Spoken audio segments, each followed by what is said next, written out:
Sure. Here's a deep, complete, and very simple summary of everything we just covered, written in a way that's super clear and easy to understand. Think of this like the ultimate summary that gives you both the big picture and the small details. Deep and simple summary: the invisible hand and the free market system. 1. The invisible hand. What is it? The invisible hand is a famous idea created by Adam Smith, a very smart economist from the 1700s. It is not a real hand. It's a symbolic idea. It means when people do things for their own good, they end up helping others without even trying. In other words, if everyone just tries to earn money, make profits, and do business, the economy will balance itself, and people will get what they need without anyone controlling it. Nash 2. How the market works. Demand and supply. The invisible hand only works if the economy is built on a market system. A market is where people buy and sell things. It works through two powerful forces. Demand. How much people want something. Example, if lots of people want pizza, demand is high. Supply. How much of that thing is available. Example, if only a few pizzas are made, supply is low. These forces decide what to produce, how much to produce, what price to sell it at. They guide the market like traffic signals guide cars, making sure everything flows smoothly. How 3. Why competition is important. Competition means many businesses are trying to sell the same things to customers. This is good because sellers try to make better products. Prices stay fair. Buyers have more choices. Without competition, one seller could take advantage and charge too much or offer poor products. Competition keeps sellers honest and motivated. It helps the invisible hand work better by creating motivation to improve. How 4. Laissez-faire. Government should not interfere. Laissez-faire is a French phrase. It means let it be or leave it alone. In economics, this means the government should not interfere in business. People and companies should be free to make their own choices, set their own prices, produce whatever they want, trade with whoever they want. The belief is that the less the government controls, the better the economy works. Why? Because businesses know better what people want. People can make faster decisions. The market can fix itself through demand, supply, and competition. 5. Adam Smith's system of natural liberty. Adam Smith believed in freedom in economic life. He called this system the system of natural liberty.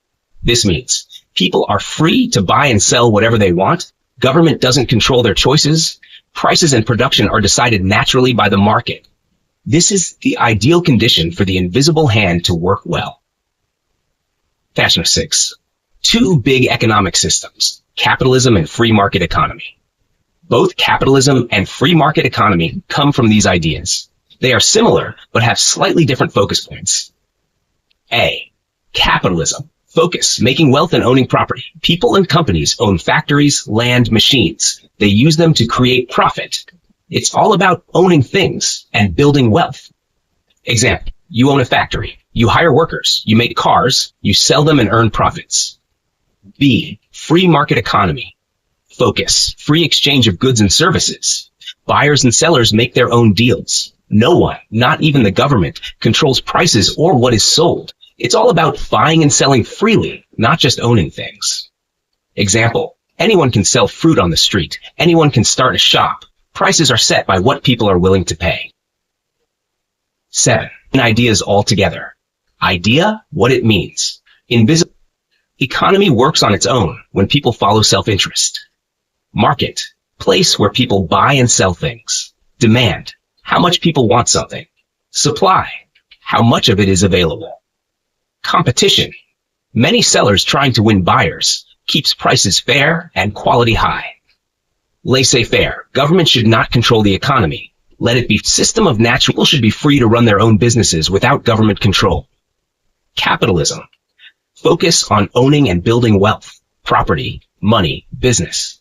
Free market, focus on trading freely with no control or rules from government.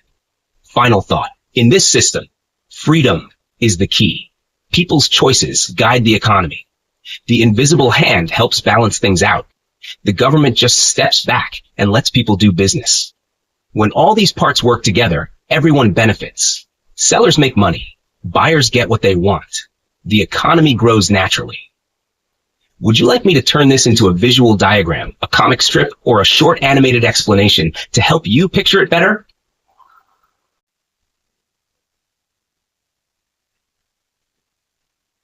Of course. Let's now go even deeper into the full explanation, step by step, using very simple words, clear examples, and explaining why each thing happened. I'll help you understand this like the smartest teacher ever would, so you feel confident. Part 1. Capitalism and monopoly, very simple and detailed. What is capitalism? In capitalism, private people, not the government, own businesses, land, factories, and money. Their goal is to make profit. That means to sell things for more than it costs to make them. People are free to start any business they want. Example, you open a bakery. You buy flour, sugar, and butter. You bake cakes and sell them for more than you spent. That's profit. That's capitalism. What is government regulation? These are rules made by the government to make things fair and safe. In capitalism, there might be some rules, not too many. Example, a rule might say, you cannot put poison in food. You must pay workers at least a minimum wage. These are government regulations. What is a monopoly? A monopoly happens when one company becomes so big that no other company can compete with it. That company becomes the only one selling a product. Then they can charge very high prices, and customers have no choice. Example, imagine only one company in your whole country sells internet. If they raise the price a lot, you can't go anywhere else. You're stuck. That's a monopoly. Monopolies are bad for competition. When there's no competition, the big company can raise prices, lower quality, pay workers less. Part 2. Free market economy, even less government. What is a free market economy? It is like capitalism, but the government is almost not involved at all. Everything is decided by market forces. A. Demand. What people want to buy. Example, if everyone wants a new phone, demand is high. B. Supply. How much of that product is available? Example, if only 100 phones are made, supply is low. In a free market, prices go up or down based on demand and supply. What makes free market different from capitalism? Capitalism, free market economy. Some rules by government, almost no rules, may stop monopolies, doesn't interfere, may tax the rich, few or no taxes, tries to help a little, government doesn't help. What is free competition? Everyone is allowed to start a business. No one is blocked or controlled by the government. Prices stay fair because businesses compete to get more customers. They try to make better products. They keep prices low to attract buyers. Part 3. Where it all started. When did this system begin? The United States started using this free market system around 1777. People liked it because they were free to run their own businesses. The government didn't take too much tax. Businesses could grow fast. Soon, countries in Europe, like Britain, France, and Germany, followed this idea. That's why we say capitalism spread across Euro-America, Europe plus North America. Part 4. Everything went well until 1929. What happened? For over 100 years, these economies grew fast. Big companies made huge profits. Some people became very rich. But then in 1929, something very bad happened. What was the Great Depression? It was a time when the economy crashed. Businesses closed down, millions lost jobs, banks failed, people lost savings, there was no money to buy things. It was like a giant machine breaking down. People didn't have work or food. It was very hard. Part 5. The problem of inequality. What went wrong? Before the crash, very big companies had made huge amounts of money. A small group of people, the rich, owned most of the wealth. The majority of people, the poor, had little money and few chances. This created inequality, a big gap between the rich and the poor. What did the government do? The government did very little to help. There were few taxes, low tax rates, no welfare programs, like free healthcare, food, or support for the poor. So the poor stayed poor, had no help, suffered the most when the Great Depression hit. Very simple final summary, short and sweet. 1. Capitalism. People can own businesses and make money. Some rules exist. 2. Monopoly. One big company crushes all others. No fair competition. 3. Free market economy. Same as capitalism, but with almost no government rules. 4. USA tried it first in 1777. It worked well at first. 5. By 1929, it crashed into the Great Depression.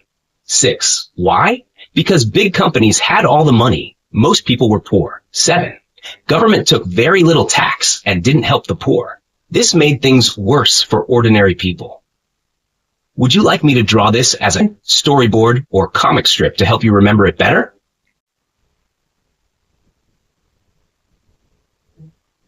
Absolutely.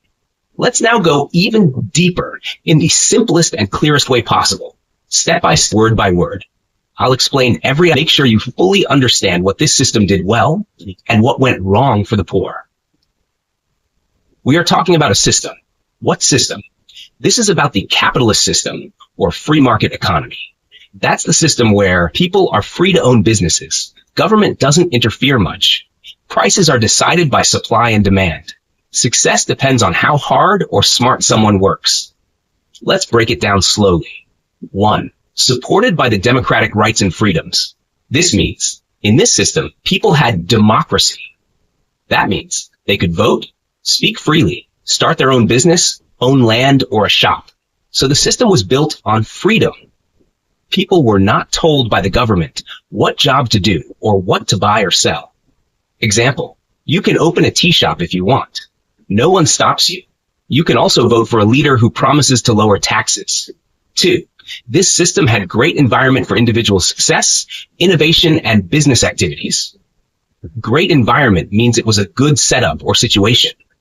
People had the freedom to try new ideas, start businesses, make money, success. Example, a person builds a new type of car engine that uses less fuel. He sells it, earns money, and becomes rich. The system supports this kind of success. Business people like Bill Gates or Elon Musk became rich. 3. Though it looks smoothly operating for over 1.5 centuries. This means for about 150 years, this system looked like it was working well. Businesses were growing. Inventions were happening. Countries looked rich and successful. But 4. It had its own set of limitations. Even though it looked great, the system had problems or weaks. These are called limitations, things that didn't work well. Let's now look at the main problems. Problem 1. There was almost no tool to look after those who have lower purchasing power. Let's explain this. Lower purchasing power. People who don't have enough money to buy basic things like food, clothes, medicine. In simple words, poor people. No tool to look after. The system didn't protect, support, or help poor people. So this sentence means the system didn't care much about the poor. If you had no job or little money, you were on your own. Example, if someone became sick but had no money for a doctor, the system didn't help. No free hospital, no free medicine. So the rich had many chances, but the poor had none. Problem 2. Negligible to total absence of welfare actions from the state. Let's explain every word. Negligible equals so small it's almost nothing. Total absence equals nothing at all. Welfare actions equals government help like free schooling, free hospitals, food for the hungry, money for the jobless or old people.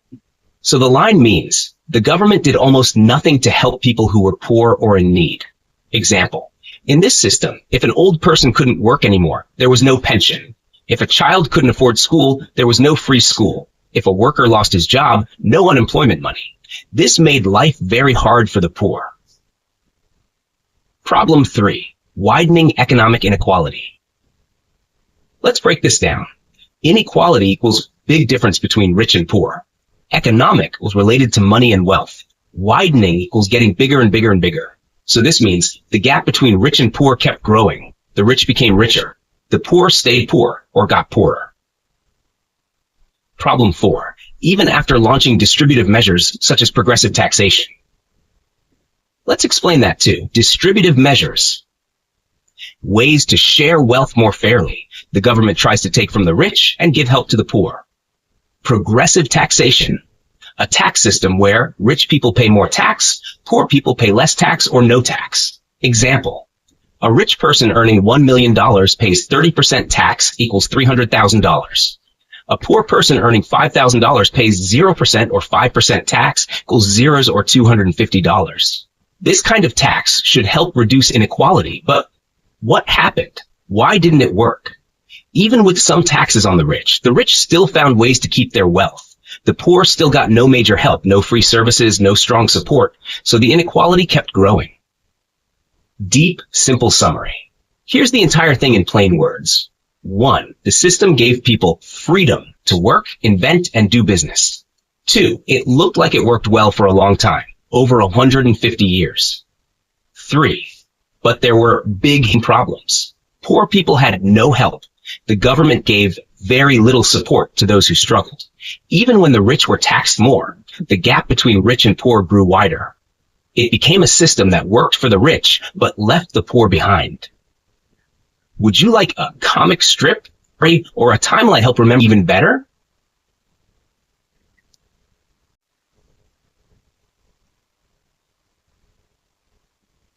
Of course. Let me now teach you this passage in the most simple, clear, step-by-step way, as if you're a total beginner, like a kid learning about economics for the first time. Let's break it down line by line and explain every idea with examples. 1. The existing set of policy approaches could not help these economies to recover out of the depression. Simple meaning, the old rules and ideas of the economy didn't work anymore. They could not fix the big problem, the Great Depression. What was the Great Depression? A huge economic crash that began in 1929.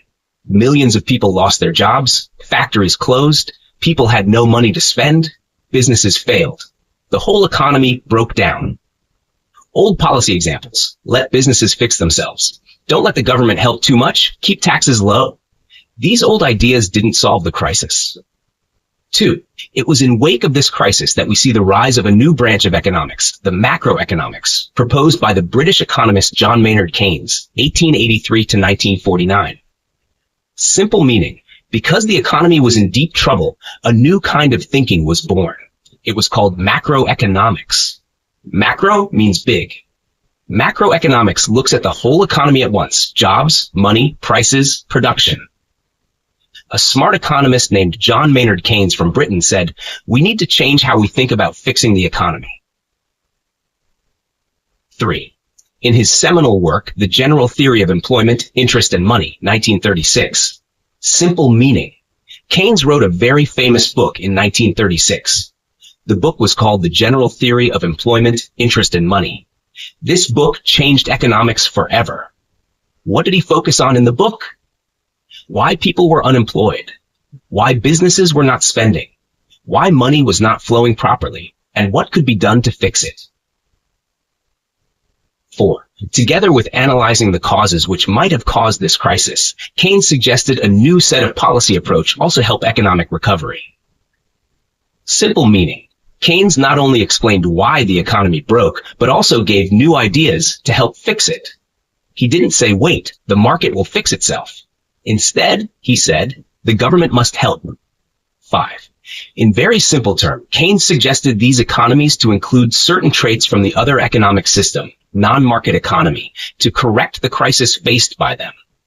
Simple meaning, Keynes said, we need to borrow some ideas from another system, the non-market economy. What is a non-market economy? A system where the government is in control of money, jobs, prices, and production. The government plans how things should run. Keynes didn't say we should fully become that, but he said, let the government spend money. Let it create jobs. Let it build roads, schools, hospitals. Let it support the poor. Let it guide the economy, not just leave it alone. Example, the government hires workers to build bridges. These workers get money. They spend the money at shops. Shops earn more. Shops hire more workers. This cycle restarts the economy. 6. After including the Keynesian advices, these economies recovered out of the depression. Simple meaning, when countries used Keynes's ideas, they slowly started to get better. The government stepped in and created jobs, spent more money, gave support to people, helped businesses. This made money flow again, and the economy recovered. 7. And in this process, practically, the mixed economic system evolved. Simple meaning, by using some parts of the free market system and some parts of the non-market planned system, a new kind of system was born. It was called a mixed economy. Mixed economy equals free market plus government help. Private businesses still run freely, but the government also helps in times of need. There are welfare programs like free schooling, public hospitals, unemployment support, retirement pensions. Examples of mixed economies today: USA, UK, Canada, Germany. These countries mix freedom with fairness. Complete, deep, and simple summary. In the 1930s, the world economy crashed during the Great Depression. The old ways of fixing the economy didn't work. People lost jobs, money stopped flowing, and businesses shut down. A British economist, John Maynard Keynes, said the government should stop waiting and start acting. He told countries to borrow ideas from planned economies, create jobs, spend money, support the poor, and guide the economy. When countries followed his advice, they started to recover. This created a new kind of system, a mixed economy, where both business freedom and government help work together. This became the model for most modern economies. Would you like a comic strip or chart to help remember this story better?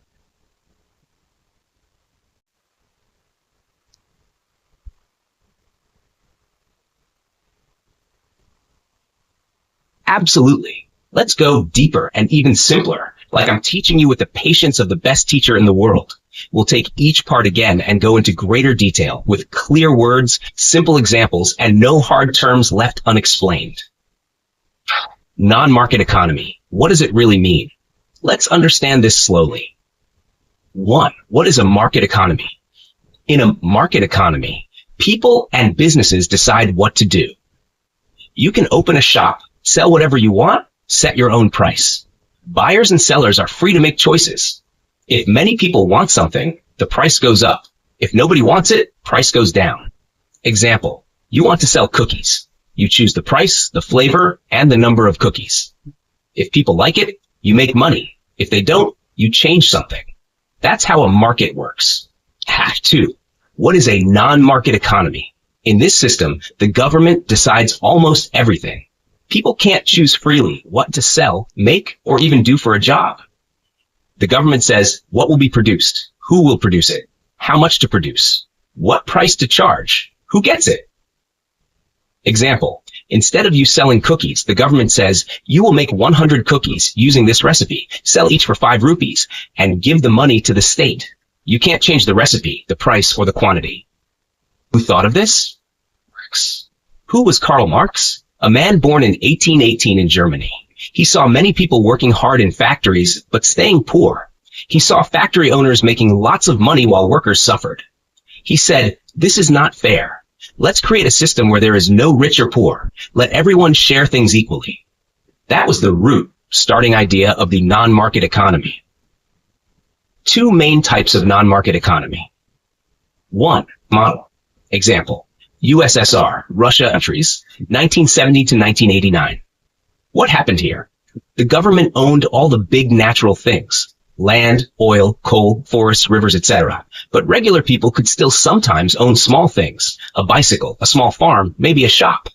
People had some freedom, but not full. Simple example. Imagine a big farm with 1,000 cows. In a socialist system, the government owns the cows and land. But maybe you can grow vegetables in your backyard and sell them. 2. Communist model. Example, China, 1949 to 1985. This went one step further. Government owned everything, not just land and oil. Government also decided where you work, what job you do, how much you get paid, sometimes even where you live. Simple example. You want to become an artist? The government says, no. You are needed in a factory. You can't say no. Different names, same thing. These are all names for non-market economy. 1. State economy. The state government owns and controls things. 2. Command economy. The government gives orders, commands. 3. Centrally planned economy. A group of government planners plan everything for the whole country. Example, In a normal market, you decide how many shoes to make. In a planned economy, the government says, we need 1 million shoes this year. Make them. Why was this system created? It was a reaction to problems in the regular market system. What was? Rich people got richer, poor people stayed poor. Business owners workers had long hours, no safety. Karl Marx and others said, let's try something new where no one is rich or poor. Let's share everything. The main market economy. Let's list them with super simple meaning. 1. Equality. Everyone should be equal. No one should be super rich or super poor. 2. Sharing. Land, water, oil, factories. These should belong to everyone, not just a few rich people. 3. Government control. The government knows what people need, and it should make all the big decisions. 4. No competition. People don't compete in business. Everyone works for the same goal, helping society. 5. Jobs for all. Government gives jobs to everyone, so no one is unemployed. In the form of a short story, let's say there are two countries, Markland and Planland. In Markland, market economy, people start shops, farms, or businesses. Prices change based on demand. Some people get rich, some stay poor. Everyone chooses their own job. In Planland, non-market economy, the government says, you will grow rice. You will make shoes. You will build houses. No one owns land or factories. The state does. Everyone gets paid about the same. The goal is fairness, not profit. Would you like me to now explain the advantages and disadvantages of non-market in the same simple way?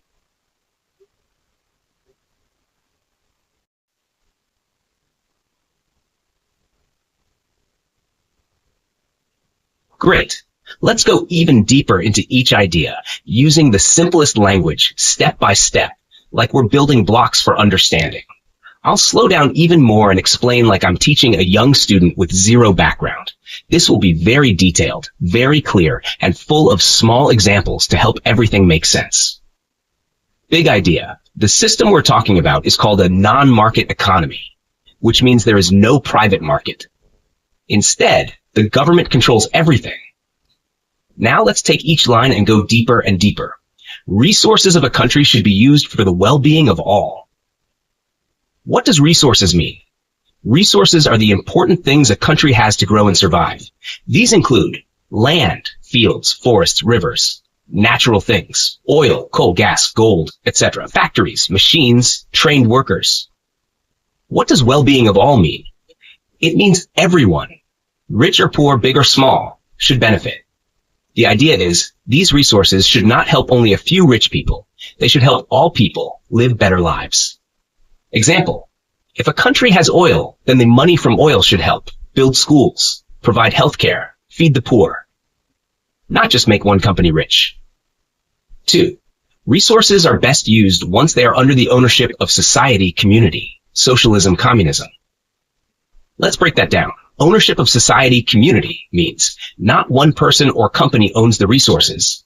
The whole country, through the government, owns them. So the benefits go to everyone, not just the owner. This is called socialism or communism, two systems where the government owns most or all things. There is no private property, or very little. 3. Thus, all economic roles will be played by the state only. Let's explain. Economic roles equals all money and work activities like producing goods like clothes, cars, providing services like transport, electricity, paying salaries, deciding prices. State is the government. So this line means the government does all the business. People don't open companies, factories, or shops. The government does everything. 4. No property rights given to individuals. This means you can't own land, factories, big machines, or companies. These things belong to the state, not to you. Why? Because they believe that private ownership leads to greed and unfairness. If one person owns a factory, they may pay workers badly but take all the profit. So they stopped people from owning big property. 5. Guided by the belief that it promotes exploitation of the laborers, i.e. proletariat. Let's go step by step. Laborers, proletariat equals poor workers who do hard jobs, like factory workers, farmers. Exploitation, when someone uses you unfairly to benefit themselves. The belief was, When companies are owned by rich people, the workers do the hard work, but the owner gets rich. The workers get low wages. The owners get big profits. So they said, this is unfair. Let's stop this system. And helps a small minority, i.e. bourgeoisie, to get richer over time. Let's explain the words. Bourgeoisie, the small group of rich people who own factories, businesses, land. Minority, a small part of the population. So this means, in a private system, a few rich people, bourgeoisie, keep getting richer. Most people, the workers, stay poor. This makes the gap between rich and poor bigger and bigger over time, resulting into increasing economic inequality. Economic inequality equals difference between rich and poor. So the idea is, the private system, capitalism, causes some people to have too much and others to have too little. That's why socialism, communism wanted everyone to have more equal lives. Now, Chapter 8. Absence of market, i.e. interplay of demand and supply, was totally absent. Let's explain. In a market economy, people decide what they want, demand, what is produced, supply. Prices are set by buying and selling. Example, in market economy. If people want more milk, more cows are raised, milk is sold, prices go up or down based on supply and demand. But in a non-market economy, there is no market. The government decides everything. What is made, how much is made, what the price will be. Schnei. No idea of competition, i.e. total state monopoly is economic sphere. Let's break this. Competition equals when many companies try to be better to win customers. Monopoly, when only one seller exists. Economic sphere, everything related to money, production, and business.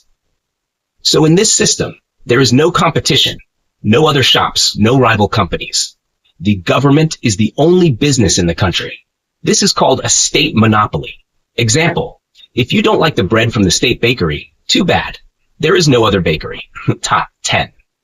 People to play economic role, employed in the state-owned enterprises according to their ability and in return to get all facilities from the state as per their needs. Let's make it super simple. You don't choose your job. The government assigns it to you.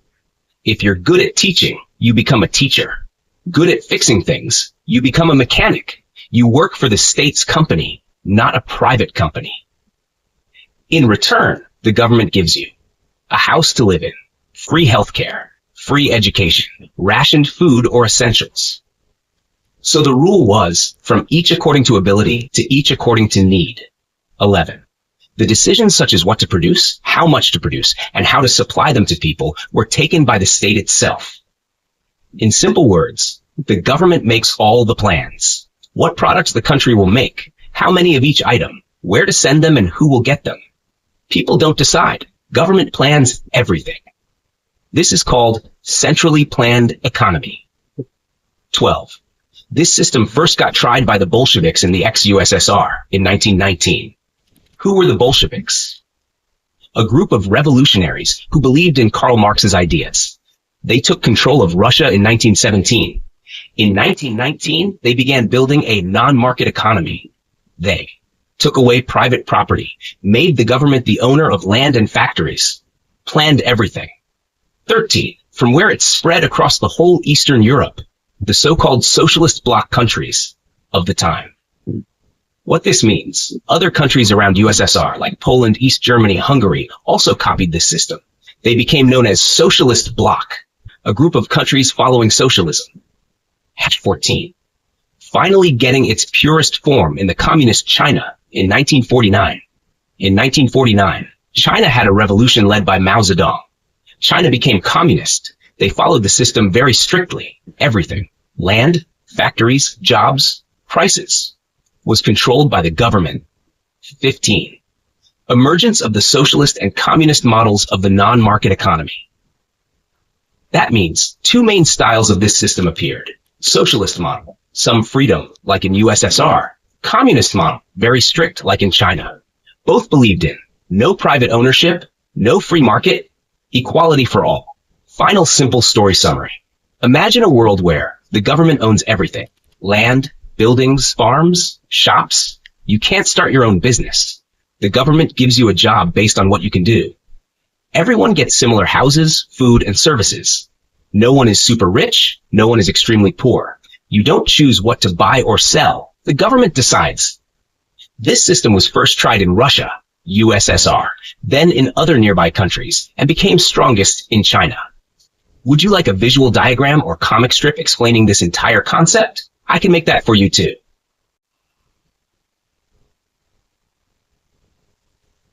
Absolutely. Let's go even deeper into each point and explain it in super simple language with easy examples, like I'm teaching someone new to economics for the very first time. We're talking about the problems or cons of a system where the government controls everything, like in socialism or communism. Big idea of the system. This system believed, let the government control everything to make life equal and fair for all people. Sounds good, right? But in real life, it didn't work out so well. Let's now understand why, slowly and clearly. 1. No idea of creating capital or wealth. What's capital or wealth? It means money, machines, factories, technology, and other things that help make more products and grow a country. What happened? The government was only focused on giving everyone the same stuff: food, housing, healthcare. It didn't focus on creating more money or tools to grow in the future. Why is this bad? If you don't create wealth, you can't invest in better schools, new roads, or better hospitals later. Easy example. Imagine a bakery that gives away bread every day, but never buys a new oven or trains new bakers. One day, the old oven breaks, and now, no more bread. 2. Government picked how to use resources, not the market. In capitalism, people and businesses decide what to make based on what people want. This is called the market. In socialism, communism, the government decides everything. What to make, how much to make, where to send it. Why is this bad? The government doesn't always know what people really need. This causes misuse and waste. Example, government decides to make 1 million wool coats, but people really need umbrellas because it's raining. So now you have too many coats and no umbrellas. Total waste. 3. No motivation to work hard. In this system, people don't own anything. Everyone gets the same reward no matter how hard they work. Why is this bad? People think, why should I work extra hard if I'll get the same as others? So they do just enough to get by. No passion, no extra effort. Example, if 2 kids do a school project grade, even though only one worked hard, next time, neither will try much. 4. No innovation or new ideas. Innovation equals inventing new things or making old things better.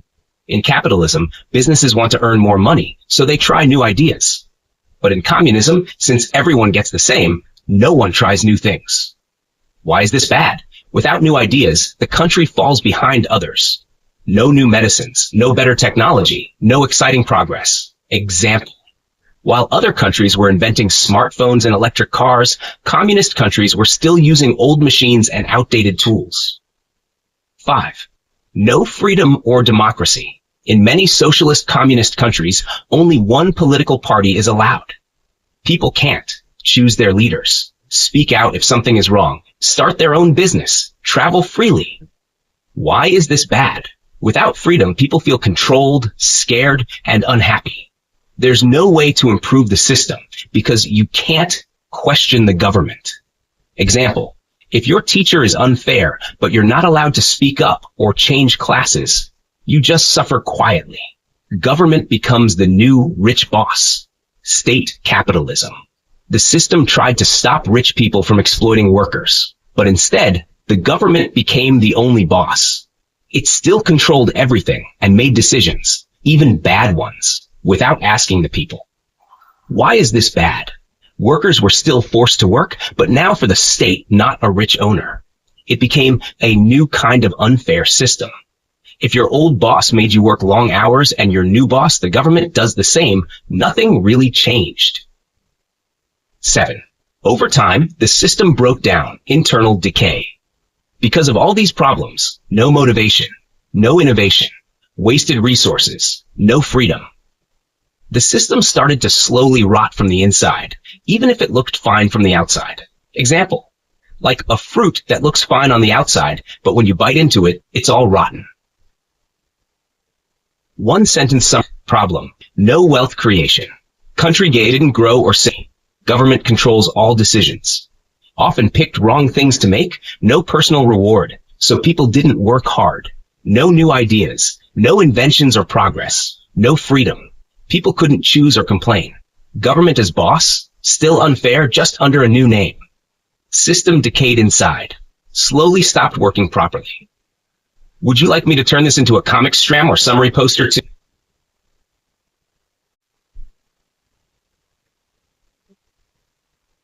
Absolutely. Let's go step by step, word by word, and explain everything in great depth, but using very easy and clear language, like you're learning this from the best teacher ever. Slowly, kindly, and clearly. Full text. A process of internal decay was being faced by these economies since early 1970s, caused by the inbuilt shortcomings they had.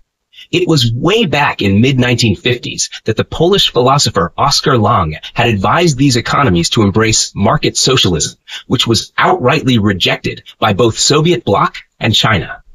At last, by mid-1980s, state economies moved to modify their economic systems by including certain traits of the market economy.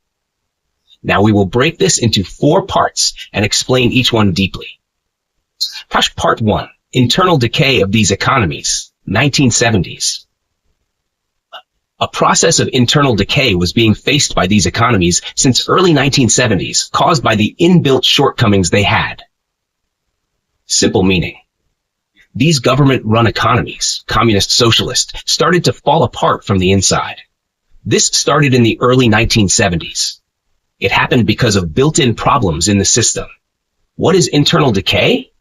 Decay equals slow breakdown, like fruit rotting from inside. Internal, from within the system, not from enemies or war, but because the system itself had problems. What were the inbuilt problems? These are like problems already built into a machine, so it starts to break later. 1. No rewards for hard work. People lost motivation. 2. No competition. No reason to improve things. 3. No innovation. No new ideas or inventions. 4. Wasted resources. The government chose wrong things to produce. 5. No freedom. People couldn't complain or suggest better ideas. Real-life example. Imagine a school where everyone gets the same grade no matter how hard they study. Only one type of food is served. Students can't choose books or classes. At first it feels equal, but after some years, students stop trying. No one learns new things. The system falls behind other schools. That's exactly what happened in these economies. Part 2. Advice from Oskar Lange in 1950. It was way back in mid-1950s that the Polish philosopher Oskar Lange had advised these economies to embrace market socialism. Who was Oskar Lange? He was a Polish thinker and economist. He liked socialism, but he was also practical and smart.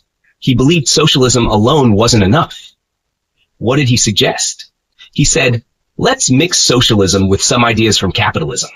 Let the government own the big stuff like factories, but also allow markets and prices to play a role. This is called market socialism. What is market socialism? In easy words, think of it as half-half. The government controls important things like electricity, water, schools, but people can run small businesses, shops, farms. Prices are not fixed by government. They change with demand and supply. Why did he say this? Because he could see the future problems coming. He knew that if people had no freedom or rewards, the system would break. Part 3. Rejection by Soviet bloc and China. Line, which was outrightly rejected by both Soviet bloc and China. What does this mean? The leaders of Russia and Eastern Europe, Soviet bloc and China, said no to Lange's idea. They wanted full government control and didn't believe in mixing capitalism with socialism. Why did they reject it? They thought it would weaken socialism. They were afraid market freedom would give people too much power and reduce government control. Part 4. Shift in the mid-1980s. Line. At last, by mid-1980s, state economies moved to modify their economic systems by including certain traits of the market economy. What happened later? By 1985, these countries were in trouble. Not enough food or clothes, no progress or growth, people unhappy and poor. So finally, they started to change. What did they change? They added market economy traits, such as allowing small businesses, letting prices rise or fall based on demand, giving people more freedom to work and earn, allowing private property. Real example. China's change. In 1978, under leader Deng Xiaoping, China started moving from strict communism to a socialist market economy. Farmers could sell their own crops. Small businesses were allowed. Foreign companies could invest. Soviet Union's change. In 1985, leader Mikhail Gorbachev started perestroika, rebuilding, and glasnost, openness. He tried to fix the economy by adding some capitalist tools. But it was too late, and the Soviet Union broke apart in 1991. Complete summary in one table. Part, idea, simple meaning. 1. Internal decay. The system was breaking from inside due to built-in flaws. 2. Oscar Lange's advice. He said, mix socialism with markets to avoid collapse. 3. Rejection. Soviet and Chinese leaders refused this idea. 4. Change in 1980s. They finally allowed parts of capitalism into their systems. Would you like a comic strip, timeline, or infographic style summary for this too? Absolutely. Let's go even deeper into this idea and explain it in the most child-friendly and crystal clear way possible, step by step. Imagine you're sitting in a cozy classroom, and I'm your favorite teacher walking you through everything like a story with simple examples. Let's imagine two big friends, Capitalia and Communia. Long ago, the world had two big economic friends. Capitalia loved freedom and money things, like the USA. Communia loved sharing everything equally, like the USSR and China. They believed in very different ideas, and they argued a lot. Their argument was called the Cold War. They didn't fight with guns, but with ideas, money, and power. Now let's look at what happened next. 1. Communia, USSR and China, started having big problems. By the 1970s and 1980s, countries like the USSR and China were starting to fall apart inside. Why? Freedom to choose jobs or own people didn't feel like working hard because they earned the same anyway. Factories were slow, old, and not making useful things. The government was the only boss of everything, and it was bad at it. No new ideas or inventions because people didn't get rewards. That's called internal decay, slowly breaking down from the inside. 2. One man said, let's try something new. A smart Polish philosopher, Lange, said back in the 1950s, why not mix both systems? Keep the fairness of socialism, but add some freedom from capitalism. He called it market socialism. But back then, the USSR and China said no. They thought, we are pure communists, no need for capitalist ideas. They ignored him. 3. Time passed, and they saw he was right. By the 1980s, things were so bad, they had to change. USSR's big change. The USSR introduced two big new ideas. Perestroika means re-economy, more businesses, freedom to trade. Glasnost means openness, freedom to speak, share ideas, less fear. This meant people could start small businesses. People could speak without fear. Some parts of the economy would now work like capitalism. This change created a mixed economy. 4. What is a mixed economy? It's like mixing your favorite food and favorite drink into one meal. A mixed economy means the government runs some parts, like schools, hospitals. People can own businesses, choose jobs, earn money. There is competition, innovation, and private property, but also some sharing and fairness. It's not full capitalism and not full socialism. It's a blend. 5. Other countries followed too. China's change. China saw the same problems, so in the 1980s, they opened up too. They called it the open door policy, which means, hey world, come do business with us. China allowed foreign companies to invest, let Chinese people own small businesses, gave freedom to trade, but still kept some control in it. So China also became a mixed economy. Eastern Europe and CIS also followed. When the USSR broke into smaller countries like Ukraine, Belarus, Kazakhstan, those countries also realized we need a better system. They joined together as CIS and moved mixed economies too. Countries like Poland, Romania, Hungary all shifted from communism toward market-based systems. The full circle. Enemies start acting alike. This was the big surprise. Capitalist countries, like the USA, had already added socialist traits, like free schools, healthcare, social security. Now socialist countries were adding capitalist traits, like private businesses, trade, and profits. So they were borrowing ideas from each other. That's called completing the circle.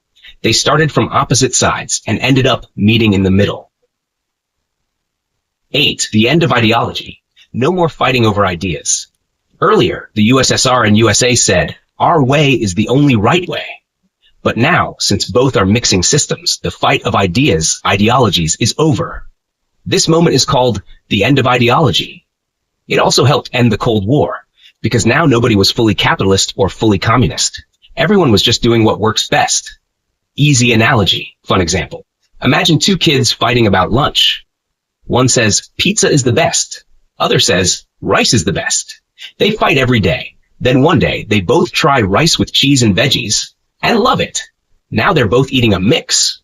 The fight ends. They're happy. Final summary table. Concept, simple meaning, perestroika. Rebuilding the USSR's economy using some capitalist tools.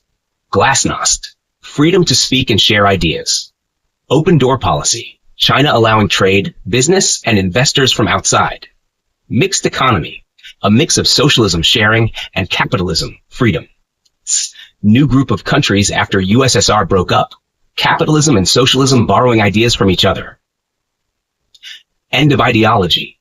No more fighting over economic ideas. Just doing what works. Would you like a new comic strip or an infographic showing this story visually?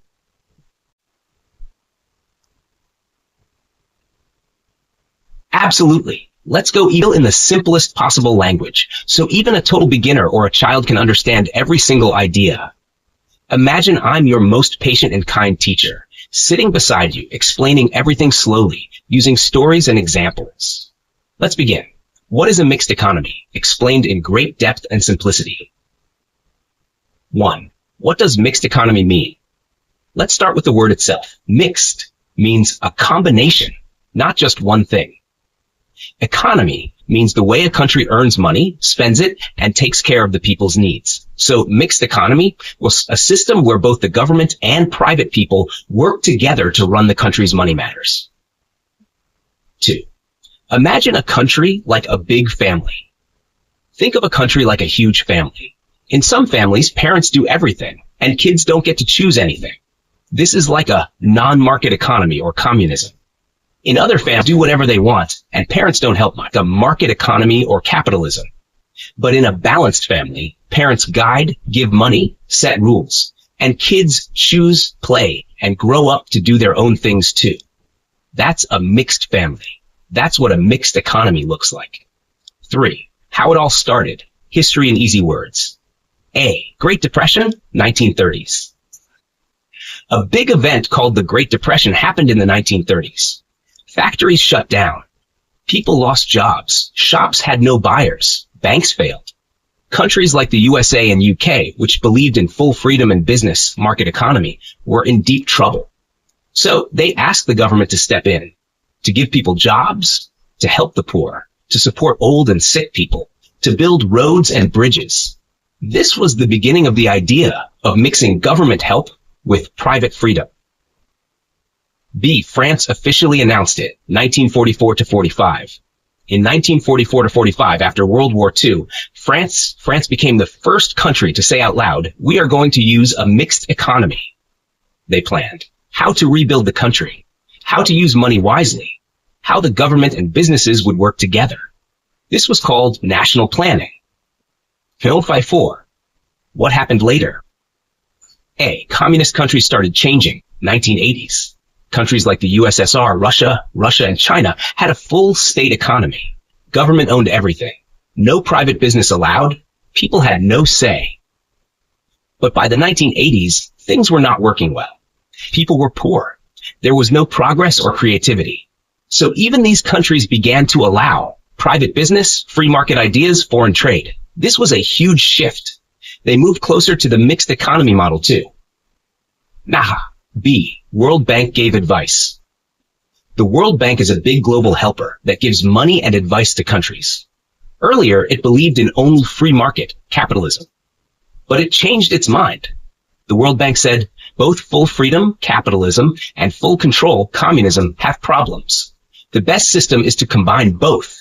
And also, there's no one perfect model. Each country should mix them in a way that fits their needs. 5. Why a mixed economy is smart. In simple terms, pure capitalism is a mixed economy. Lots of freedom, but poor people may suffer. Everyone treated equally, but no freedom or progress. Balance between freedom and fairness. Rich get richer, poor get poorer. No rich or poor, but no choice either. Some people get rich, but the poor are protected too. Private companies do everything. Government does everything. Both work together. 6. Cooking the perfect meal. Let's say you're cooking dinner.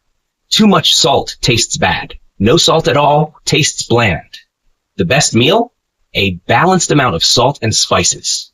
That's what a mixed economy is. Not too much freedom, not too much control. Just the right mix based on what your people need. 7. Very simple summary. A mixed economy is a blend of capitalism and socialism. The government does important things. Schools, hospitals, roads. Private people and companies can own businesses and make money. It started after the Great Depression, when governments had to help people. France officially adopted it in 1944-45. Later, even communist countries like USSR and China moved towards it. World Bank said, mixing both systems is best. Each country must decide its own mix based on what people need. Would you like me to turn this deep explanation into a colorful infographic, comic strip, or summary sheet to help you remember it better?